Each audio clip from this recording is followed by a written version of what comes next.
আসসালামু আলাইকুম।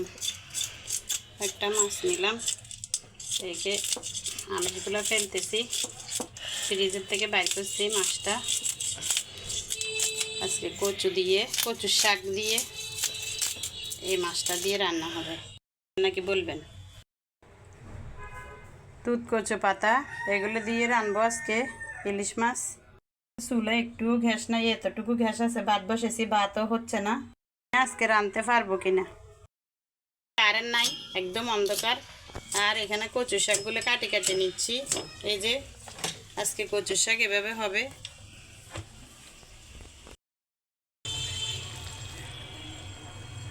চুলায় গ্যাস নাই, একটু গ্যাস, একটু গ্যাসের মধ্যে রান্না হচ্ছে। দেখেন 3 পিস মাছ দিয়ে এই শাকগুলো দিয়ে, পাশে একটু টক পাতা ছিল 4টা, এটা দিয়ে দিলাম।